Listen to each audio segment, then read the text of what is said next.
ಎಲ್ರಿಗೂ ನಮಸ್ಕಾರ. ಮಟನ್ ಸಾರು ಮಾಡೋದು ಹೇಗೆ ಅನ್ನೋದನ್ನು ಈ ವಿಡಿಯೋದಲ್ಲಿ ಕಲಿಯೋಣ ಬನ್ನಿ.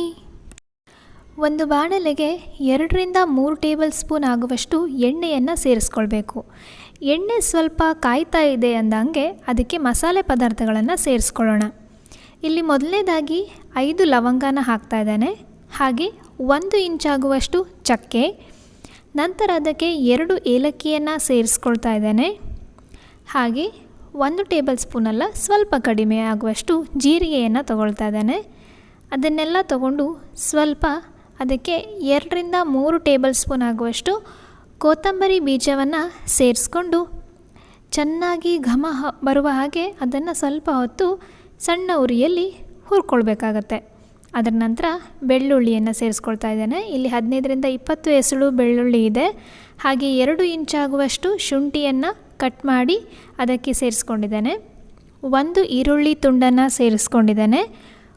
1 ಟೊಮೆಟೊವನ್ನು ಹೆಚ್ಚಿ ಅದಕ್ಕೆ ಸೇರಿಸ್ಕೊಂಡಿದ್ದೇನೆ. ಹಾಗೆ ಇದೆಲ್ಲ ಸ್ವಲ್ಪ ಸಮಯದ ಕಾಲ ಸಣ್ಣ ಉರಿಯಲ್ಲೇ ಅದನ್ನು ನಾವು ಹುರ್ಕೊಳ್ತಾ ಇರಬೇಕಾಗತ್ತೆ. ತುಂಬ ಖಾರ ಬೇಕು ಅನ್ನೋರು ಸ್ವಲ್ಪ ಜಾಸ್ತಿ ಕಾಳುಮೆಣಸನ್ನು ಬಳಸ್ಬೋದು. ಆದರೆ ಗ್ರೀನ್ ಮಸಾಲೆ ಆಗಿರೋದ್ರಿಂದ ಹಸಿಮೆಣಸು ಹಾಕೋದ್ರಿಂದ ಸ್ವಲ್ಪ ಕಾಳುಮೆಣಸನ್ನು ಹಾಕ್ಕೊಳ್ತಾ ಇದ್ದೇನೆ. ಹಾಗೆ 1 ಮುಷ್ಟಿ ಆಗುವಷ್ಟು ಪುದೀನ ಸೊಪ್ಪನ್ನು ಬರೆಸ್ಕೊಳ್ತಾ ಇದ್ದೇನೆ. 1 ಮುಷ್ಟಿ ಆಗುವಷ್ಟು ಕೊತ್ತಂಬರಿ ಸೊಪ್ಪು, ಇವೆಲ್ಲವನ್ನು ಸೇರಿಸ್ಕೊಂಡು ಇನ್ನೊಮ್ಮೆ ಚೆನ್ನಾಗಿ ಅದನ್ನು ಮಿಕ್ಸ್ ಮಾಡ್ಕೊಳ್ಳೋಣ. ಈ ಸೊಪ್ಪುಗಳೆಲ್ಲ ಸ್ವಲ್ಪ ಬಾಡಿದರೆ ಸಾಕು, ತುಂಬ ಬಾಡಿಸೋದೇನು ಬೇಡ. ಸ್ವಲ್ಪ ಹೊತ್ತು ಬಾಡಿದ ನಂತರ ಅದನ್ನು ಪ್ಲೇಟಿಗೆ ಟ್ರಾನ್ಸ್ಫರ್ ಮಾಡ್ಕೊಳ್ತಾ ಇದ್ದೇನೆ. ಹಾಗೆ ಅದೇ ಬಾಣಲೆಗೆ 1 ಟೇಬಲ್ ಸ್ಪೂನ್ ಎಣ್ಣೆಯನ್ನು ಹಾಕಿ 15-20 ಹಸಿಮೆಣಸನ್ನು ತೊಗೊಂಡಿದ್ದೇನೆ. ತುಂಬ ಖಾರ ಇದ್ದರೆ ನೋಡ್ಕೊಂಡು ಹಾಕಿ, ಯಾಕಂದರೆ ಇದು ತುಂಬ ಖಾರ ಇಲ್ದಿರೋ ಮೆಣಸಾಗಿರೋದ್ರಿಂದ 15-20 ಮೆಣಸನ್ನು ಹಾಕ್ಕೊಂಡಿದ್ದೇನೆ. ಅದು ಹಸಿ ವಾಸನೆ ಹೋಗೋ ತನಕ ಹುರ್ಕೊಳ್ಬೇಕು ಎಣ್ಣೆಯಲ್ಲಿ. ನಂತರ ಇಲ್ಲಿ ಕಾಯಿ ತುರಿಯನ್ನು ಸೇರಿಸ್ಕೊಳ್ತಾ ಇದ್ದೇನೆ. ತುಂಬ ಕಾಯಿ ತುರಿ ಹಾಕಿಬಿಟ್ರೆ ಮಸಾಲೆ ಜಾಸ್ತಿ ಅನಿಸುತ್ತೆ. ಹಾಗೆ ಸ್ವಲ್ಪ ಕಾಯಿ ತುರಿಯನ್ನು ಸೇರಿಸ್ಕೊಳ್ತಾ ಇದ್ದೇನೆ. ಅರ್ಧ ಕಡಿಯಾಗುವಷ್ಟು ಕಾಯಿ ತುರಿ ಇದೆ. ಇದಕ್ಕೆ ಸ್ವಲ್ಪ ಅರಿಶಿಣ ಪುಡಿಯನ್ನು ಸೇರಿಸ್ಕೊಂಡಿದ್ದೇನೆ.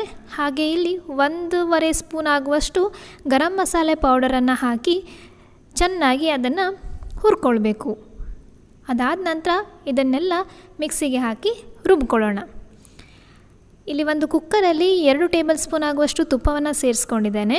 3-4 ಈರುಳ್ಳಿಯನ್ನು ಕಟ್ ಮಾಡಿಟ್ಕೊಂಡಿರೋದು, ಅದನ್ನು ಚೆನ್ನಾಗಿ ಸ್ವಲ್ಪ ಸಮಯದ ಕಾಲ ತುಪ್ಪದಲ್ಲಿ ಹುರ್ಕೊಳ್ಬೇಕಾಗತ್ತೆ. ಈ ತುಪ್ಪದಲ್ಲಿ ಹುರ್ಕೊಂಡು ಆದ ತಕ್ಷಣ ಅದಕ್ಕೆ ಮಾಂಸವನ್ನು ಸೇರಿಸ್ಬೇಕಾಗತ್ತೆ. ಮ್ಯಾರಿನೇಟ್ ಮಾಡ್ಕೊಂಡಿರುವಂತಹ ಮಾಂಸವನ್ನು ಇದಕ್ಕೆ ಸೇರಿಸ್ಕೊಳ್ಬೇಕು. ಇಲ್ಲಿ ಮ್ಯಾರಿನೇಷನ್ಗೆ ಉಪ್ಪು ಮತ್ತು ಅರಿಶಿಣ ಹಾಕಿ 1 ಅರ್ಧ ಕಡಿಯಾಗುವಷ್ಟು ಲಿಂಬು ರಸವನ್ನು ಹಿಂಡಿ ಇಟ್ಕೊಂಡಿದ್ದು. ಈಗ ಅದನ್ನು ಚೆನ್ನಾಗಿ ಒಂದ್ಸಲಿ ಮುಗುಚ್ಕೊಳ್ಬೇಕಾಗತ್ತೆ. ಈರುಳ್ಳಿಯನ್ನೆಲ್ಲ ಮುಗುಚೆ ಆದಮೇಲೆ ಈ ಮಸಾಲೆ ರುಬ್ಬಿ ಇಟ್ಕೊಂಡಿರುವಂತಹ ನೀರೇನಿತ್ತಲ್ಲ ಅದನ್ನೇ ಸೇರಿಸ್ತಾ ಇದ್ದೇನೆ. ಇದಕ್ಕೆ ಎಕ್ಸ್ಟ್ರಾ ನೀರನ್ನು ಹಾಕಿದರೆ ಸಾರು ತೆಳೆಯೋಗುತ್ತೆ ಅನ್ನೋ ಕಾರಣಕ್ಕೋಸ್ಕರ ಅದಕ್ಕೆ ಅದೇ ನೀರನ್ನು ಸೇರಿಸ್ಬಿಟ್ಟು 2-3 ವಿಷಲ್ ಕೂಗಿಸಿ ಬೇಯಿಸ್ಕೊಂಡಿದ್ದೇನೆ.